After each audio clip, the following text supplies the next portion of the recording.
ನಮಸ್ತೆ ಎಲ್ಲರೂ ಹೇಗಿದ್ದೀರಾ? ನಾನು ತುಂಬಾ ಚೆನ್ನಾಗಿದ್ದೀನಿ. ಇದೇನಪ್ಪ ಇಷ್ಟೊಂದು ಲೇಸುಗಳೆಲ್ಲ ಇಟ್ಕೊಂಡಿದ್ದೀನಿ ಅಂದ್ಕೊತಾ ಇದ್ದೀರಾ? ನಾನು ಯಾವುದೇ ಒಂದು ರೀತಿ ಲೇಸನ್ನು ಏನೇ ಆಗಲಿ ಬಟ್ಟೆ ಆಗಲಿ ವೇಸ್ಟ್ ಮಾಡೋದಿಲ್ಲ. ಯಾವುದಕ್ಕಾದ್ರೂ ಯೂಸ್ ಆಗುತ್ತೆ ಅಂತ ಹಾಗೆ ಎತ್ತಿಟ್ಟಿರ್ತೀನಿ.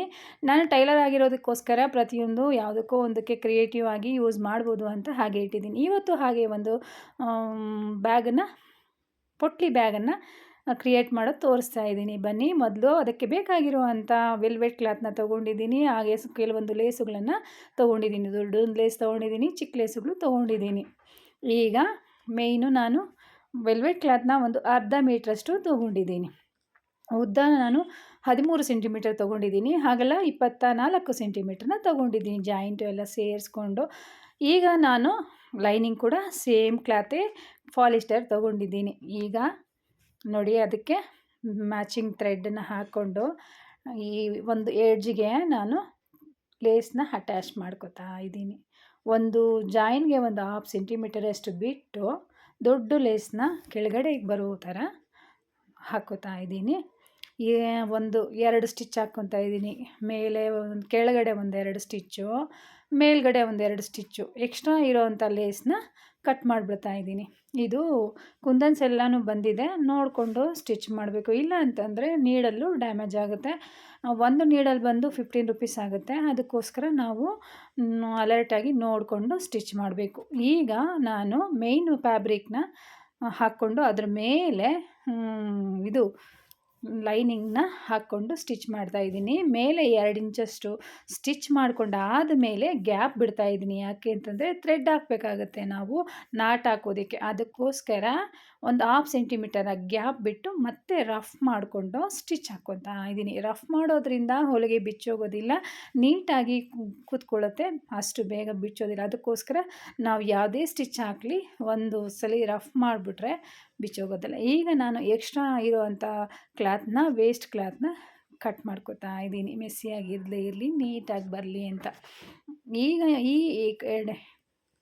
ಎಡ್ಜ್ಗೆ ನಾನು ಸ್ಟಿಚ್ ಮಾಡ್ಕೊತಾ ಇದ್ದೀನಿ ಕೆಳಗಡೆ. ಅಂದರೆ ಇದು ಮೇಲ್ಗಡೆಗೆ ಬರುತ್ತೆ, ದೊಡ್ಡ ಲೇಸ್ ಹಾಕಿರೋದು ಕೆಳಗಡೆಗೆ ಬರುತ್ತೆ. ಮತ್ತು ಸುತ್ತಲೂ ಒಂದು ಫೋಲ್ಡಿಂಗ್ ಸ್ಟಿಚ್ನ ಹಾಕ್ಕೊಬಿಡ್ತಾ ಇದ್ದೀನಿ. ನೋಡಿ, ಇವಾಗ ಸೀದಾ ಮಾಡ್ಕೊತಾ ಇದ್ದೀನಿ. ಉಲ್ಟಾಗೆಲ್ಲ ಒಂದು ಸ್ಟಿಚ್ ಹಾಕ್ಕೊಂಡು ಕವರ್ ಥರ ಸ್ಟಿಚ್ ಆದಮೇಲೆ ಸೀದಾ ಮಾಡ್ಕೊಂಬಿಟ್ಟಿದ್ದೀನಿ. ಸೀದಾ ಆ ಕಡೆ ಈ ಕಡೆ ಇದು ಕೊನೆಗಳು ಸೂಕ್ಷ್ಮವಾಗಿ ಬಂದರೆ ಚೆನ್ನಾಗಿರುತ್ತೆ. ಅದಕ್ಕೋಸ್ಕರ ಸಿಸರಲ್ಲಿ ನೀಟಾಗಿ ಸೆಟ್ ಮಾಡ್ಕೊತಾ ಇದ್ದೀನಿ.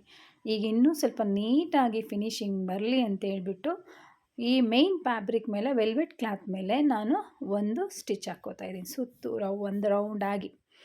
ಈಗ ನೋಡಿ, ಕೆಳಗಡೆ ಫೋಲ್ಡಿಂಗ್ಗೆ ಲೈನಿಂಗು ಮತ್ತು ಮೇಯ್ನು ವೆಲ್ವೆಟ್ ಕ್ಲಾತು ಸೇರಿಸಿ ಒಂದು ಸ್ಟಿಚ್ ಹಾಕ್ಕೊತಾ ಇದ್ದೀನಿ.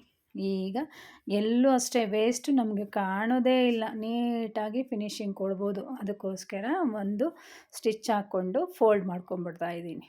ಎಕ್ಸ್ಟ್ರಾ ಕ್ಲಾತು ಇಲ್ಲೂ ಕೂಡ ಅಷ್ಟೇ ಕಟ್ ಮಾಡ್ಕೊಂಡು.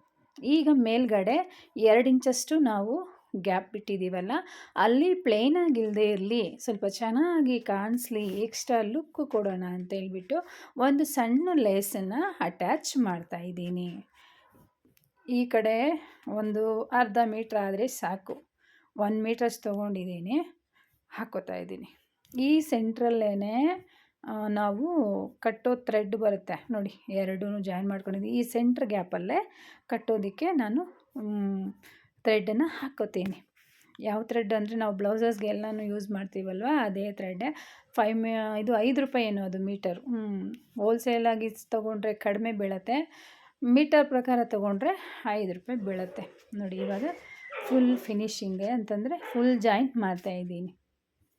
ಆ ಥ್ರೆಡ್ ಹಾಕೋದಕ್ಕೆ ಮಾತ್ರ ಗ್ಯಾಪ್ ಬಿಟ್ಟು ಕರೆಕ್ಟಾಗಿ ನೋಡಿಕೊಂಡು ಸ್ಟಿಚ್ ಹಾಕ್ಕೊಂಡೆ. ಒಂದು 2 ಹಾಕ್ಕೊಂಡ್ರೆ ಇನ್ನೂ ತುಂಬ ಚೆನ್ನಾಗಿ ಕಾಣುತ್ತೆ, ಗಟ್ಟಿಯಾಗಿರುತ್ತೆ. ಅದೇ ಥರ ಈಗ ಕೆಳಗಡೆ ನಾವು ಕವರ್ ಮಾಡ್ಕೋಬೇಕಾದ್ರೆ ಯಾವ ರೀತಿ ಕಟ್ ಮಾಡ್ಕೋಬೇಕು ಅಂತಂದರೆ, ಒಂದು ಪ್ಲೇಟೋ ಒಂದು ಬೌಲೋ ತೊಗೊಂಡು ಇದರಲ್ಲಿಟ್ಟು ನೋಡಿದ್ರೆ ಕರೆಕ್ಟಾಗಿ ಸರಿ ಹೋಗುತ್ತೆ. ನೋಡಿ, ಇವಾಗ ನಾನೊಂದು ಬೊಟ್ಲಿಟ್ಟು ಇದು ಮಾಡ್ತಾಯಿದ್ದೀನಿ. ಇದಕ್ಕೆ ತಕ್ಕಂಗೆ ಕಟ್ ಮಾಡ್ಕೋತಾ ಇದ್ದೀನಿ. ಜಾಯಿನ್ಗೆ ಒಂದು ಅರ್ಧ ಸೆಂಟಿಮೀಟರ್ ಎಕ್ಸ್ಟ್ರಾ ತೊಗೋತಾ ಇದ್ದೀನಿ. ಈಗ ರೌಂಡಾಗಿ ಕಟ್ ಮಾಡಿಕೊಂಡೆ. ಸ್ಟಿಪ್ಪಾಗಿರಲಿ, ವೆಯ್ಟು ಏನಾದರೂ ಇಟ್ಟರೆ ತಾಳಲಿ ಅಂತೇಳ್ಬಿಟ್ಟು ನಾನು ಅದಕ್ಕೆ ಕ್ಯಾನ್ವಾಸ್ ಕೂಡ ಕೊಡ್ತಾಯಿದ್ದೀನಿ. ಈ ಕ್ಯಾನ್ವಾಸ್ ಜೊತೆಗೆ ನಾನು ಲೈನಿಂಗ್ ಕೂಡ ಹಾಕ್ತಾಯಿದ್ದೀನಿ. ಲೈನಿಂಗ್ ಕೂಡ ನಾನು ವೆಲ್ವೆಟ್ದೇ ತೊಗೊಂಡಿದ್ದೀನಿ, ಚೆನ್ನಾಗಿ ಕಾಣಿಸ್ಲಿ ಅಂತ ಹೇಳ್ಬಿಟ್ಟು ವೆಲ್ವೆಟ್ ಕ್ಲಾತ್ನ ಐರನ್ ಮಾಡ್ಕೋಬೋದಾಗಿತ್ತು.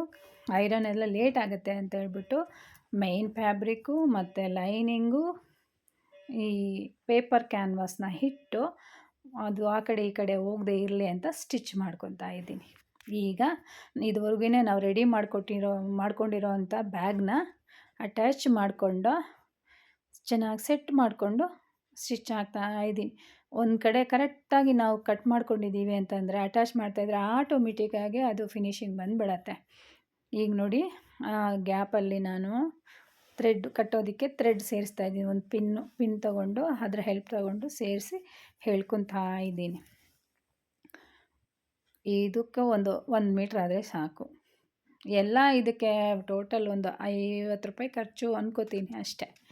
ಆದಷ್ಟು ಕಡಿಮೆನಲ್ಲೇ ನಾನು ಒಂದು ಬ್ಯೂಟಿಫುಲ್ ಆಗಿರುವಂಥ ಪೊಟ್ಲಿ ಬ್ಯಾಗನ್ನು ರೆಡಿ ಮಾಡಿಬಿಟ್ಟಿದ್ದೀನಿ ನೋಡಿ. ಅದಕ್ಕೆ ಕೆಳಗಡೆ ಚೆನ್ನಾಗಿ ಕಾಣಿಸ್ಲಿ ಅಂತ ಒಂದು ಟ್ಯಾಸಲ್ ಇಡ್ತಾ ಇದ್ದೀನಿ. ಇನ್ನೂ ಒಂದು ಇಟ್ಕೋಬೋದಾಗಿತ್ತು, ಸಾಕು ಅಂತ. ಅದೇ ಲೇಸನ್ನು ಹ್ಯಾಂಡಲ್ಸ್ ಆಗಿ ಕೂಡ ನಾನು ಅಟ್ಯಾಚ್ ಮಾಡ್ತಾಯಿದ್ದೀನಿ. ಎರಡೂ ಕಡೆ ಕೂಡ ಡಬಲ್ ಲೇಸ್ನ ಜಾಯಿನ್ ಮಾಡಿ ಯೂಸ್ ಮಾಡ್ತಾಯಿದ್ದೀನಿ. ಇದಕ್ಕೆ ಅಟ್ಯಾಚ್ ಮಾಡಿ ಫಿನಿಶಿಂಗ್ ಟಚ್ನ ಕೊಟ್ಟಿದ್ದೀನಿ ನೋಡಿ ಎಷ್ಟು ಚೆನ್ನಾಗಿ ಬಂದಿದೆ ಅಂತ. ಇದನ್ನು ಪೊಟ್ಲಿ ಬ್ಯಾಗ್ ಆಗಿ ಯೂಸ್ ಮಾಡ್ಬೋದು, ಹಾಗೆ ನಾರ್ಮಲ್ ಬ್ಯಾಗ್ ಆಗಿ ಕೂಡ ಯೂಸ್ ಮಾಡ್ಬೋದು ನೋಡಿ. ಫ್ರೆಂಡ್ಸ್, ನಿಮಗೆ ಇಷ್ಟ ಆಯಿತಾ? ಈ ವಿಡಿಯೋ ನಿಮಗೆ ಇಷ್ಟ ಆದರೆ ಲೈಕ್ ಮಾಡಿ, ಶೇರ್ ಮಾಡಿ, ಕಮೆಂಟ್ ಮಾಡಿ, ಹಾಗೆ ನನ್ನ ಚಾನಲ್ನ ಸಬ್ಸ್ಕ್ರೈಬ್ ಮಾಡ್ಕೊಳ್ಳಿ. ಇದುವರೆಗೂ ಸಹ ಯಾರು ಸಬ್ಸ್ಕ್ರೈಬ್ ಮಾಡದೇ ನೋಡ್ತಾ ಇದ್ದಾರೋ ಅವರೆಲ್ಲರೂ ಸಹ ಸಬ್ಸ್ಕ್ರೈಬ್ ಮಾಡಿಕೊಂಡು ನನಗೆ ಸಪೋರ್ಟ್ ಮಾಡಿ ಫ್ರೆಂಡ್ಸ್ ಅಂತ ಹೇಳ್ತಾ ಈ ವಿಡಿಯೋನ ಮುಗಿಸ್ತಾ ಇದ್ದೀನಿ. ನೆಕ್ಸ್ಟ್ ಸಿಗ್ತೀನಿ ಮತ್ತೊಂದು ಬ್ಲಾಗಲ್ಲಿ. ನಮಸ್ತೆ.